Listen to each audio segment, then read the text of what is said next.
Haleluya, haleluya. Haleluya, apa kabar? Salam saudara, puji Tuhan.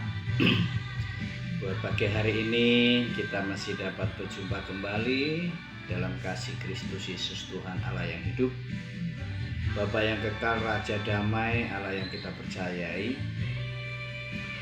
Untuk pun awal hari ini saya mau bercerita akan firman Tuhan di dalam Mazmur 91. Ini adalah kitab Mazmur yang menjadi kota benteng, menjadi perisai bagi orang percaya, pagar tembok bagi kita semua, yaitu adalah Tuhan. Bagaimana kehidupan kekristenan kita yang menghadapi selain kita di dalam iman minoritas di dalam bangsa dan negara ini, seringkali iman kekristenan kita dicobai, diizinkan Tuhan, diluaskan Tuhan untuk kita menghadapi yang namanya diskriminasi ataupun yang mengalami namanya dikucilkan. Itu suatu hal yang biasa karena itu adalah tuntutan iman untuk memproses iman kita, semurni apa iman kita, sekuat apa iman kita, seyakin apa kita kepada Tuhan. Bagaimana mungkin kalau orang itu mau percaya kepada Tuhan yang tidak terlihat, yang tidak kelihatan raut mukanya, mungkin tidak terlihat terdengar suaranya. Sedangkan dengan orang yang kita lihat, pasangan kita, keluarga kita, saudara, tetangga kita aja tidak bisa untuk bisa percaya kepada mereka. Saudara tahukah bahwa kita diciptakan oleh serupa dengan gambar Allah? Mazmur 91 ini dikatakan, sungguh ialah Tuhan Allahku yang aku percayai. Bagaimana mungkin kita mau mempercayai Tuhan yang tidak terlihat? Tetapi iman kita berkata, dialah Tuhan Allah kita yang kita percayai. Dia yang akan meluputkan kita semua dari jerat penangkap burung, dari penyakit sampar yang busuk. Dengan kepaknya ia menudungi aku, di bawah sayapnya kita berlindung. Dan seterusnya bagaimana Tuhan, Daud berkata, di dalam kesesakan, kesusahan, penderitaan, dia tetap berseru kepada Tuhan. Dia percaya bahwa Tuhan sanggup menolong.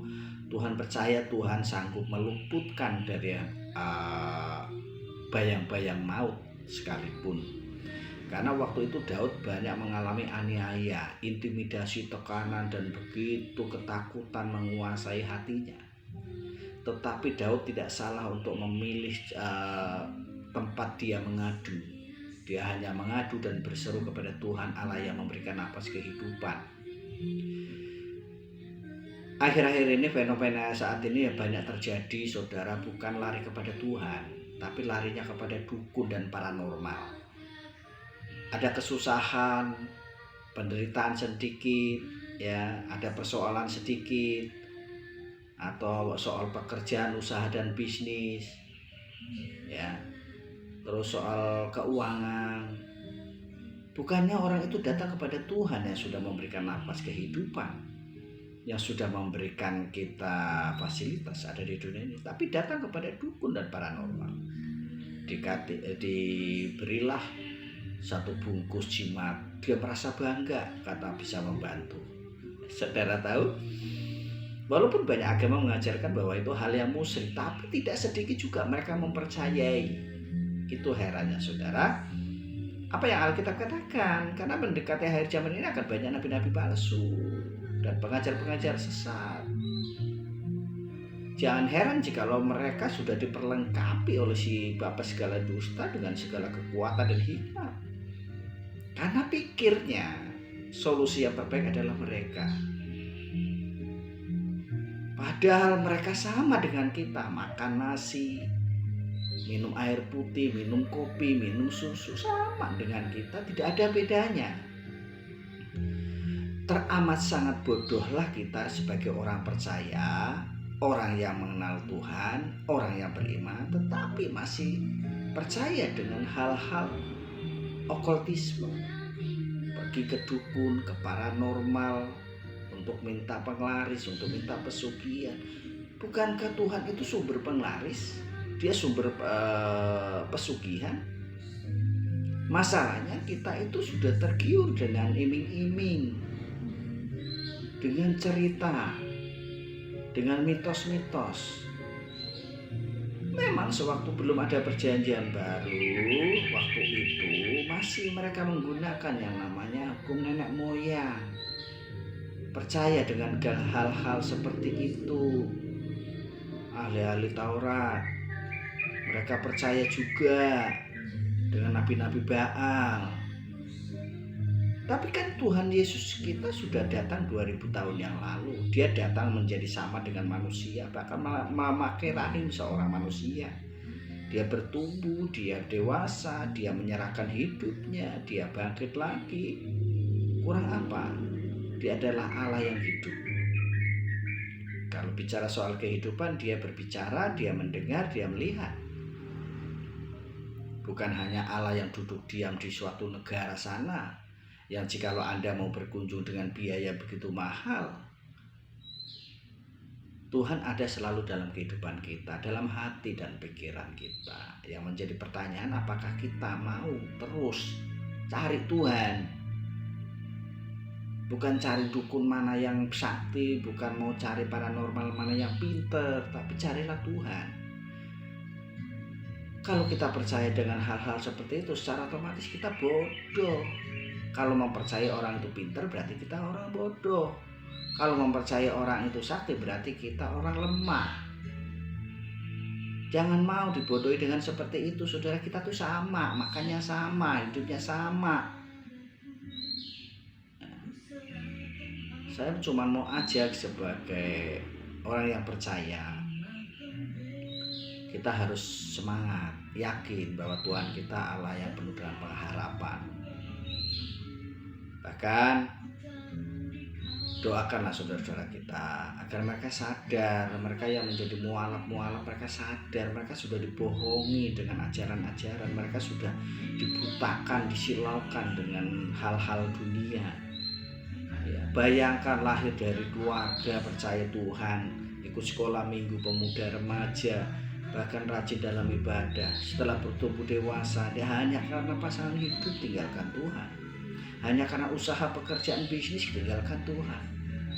Saudara tahukah bahwa segala sesuatu yang ada di dunia ini sifatnya hanya sementara, dan semua nanti kita akan mempertanggungjawabkan di surga. Kita sudah adalah anak-anak terang, imamat yang rajin di bangsa yang kudus, ya kita ini. Kita nggak usah takut dengan apapun juga, nggak usah khawatir. Bukankah hidup itu lebih penting daripada pakaian, saudara? Saudara, saya mau mengajak saudara terus bersemangat. Bagi Anda, kita doakan saudara-saudara kita ini agar mereka tersadarkan. Ya, karena saya tidak sebutkan satu persatu lah, mereka yang berani meninggalkan Tuhan, mereka yang berani mengkhianati Tuhan, menyangkal Tuhan. Buktinya sekarang kita lihat. Ya, karirnya bagaimana, bisnisnya bagaimana, usahanya bagaimana, bahkan hidup rumah tangganya bagaimana. Gak ada yang bisa, saudara. Karena yang namanya kekekalan, kedamaian, sukacita, kesejahteraan ini yang milik Tuhan. Kalau kita lepas dari Tuhan, maka kita lepas dari naungan Tuhan. Ibarat kita berjalan dalam hujan-hujan deras, kita keluar dari payung, maka kita akan kena hujan. Itu yang terjadi kepada mereka. Dan juga untuk saudara-saudara kita, mereka yang saat ini sudah kembali kepada Tuhan, ya, sudah banyak berduyun-duyun, banyak mereka yang mencari Tuhan oleh karena perjumpaan pribadi, oleh karena hikmat petunjuk luar biasa. Itu karya Tuhan. Dan digenapi juga saat ini firman Tuhan bahwa mendekati akhir zaman nanti, yang terdahulu akan menjadi terkemudian, yang terkemudian akan menjadi terdahulu. Terjadi, saudara. Jadi biarlah kita semua tidak masuk dalam golongan itu, dan kita tetap mengucap syukur kepada Tuhan. Pagi hari ini saya menyapa saudara semua. Tuhan memberkati, semangat terus. Mari setiap hari kami akan memberikan renungan yang sangat menguatkan untuk Bapak Ibu Saudara semua. Dan saya sebagai tunanetra berkata, syukurilah apa yang ada. Jikalau organ tubuh Anda masih sempurna, masih komplit, masih berfungsi dengan baik, gunakan dengan yang baik. Jika penglihatan Anda masih jelas untuk melihat, buatlah untuk membaca kitab suci, buatlah untuk melihat hal-hal yang baik, yang positif. Ya, karena semua apa yang sudah kita punya, Tuhan titipkan, Tuhan percayakan, Tuhan ciptakan, semua nanti akan ada pertanggungjawaban. Dan semua apa yang kita lakukan ada konsekuensi. Akhir semua itu, saudara, saya mau berkata bahwa hanya Tuhanlah yang punya kerajaan dan kuasa dan kemuliaan.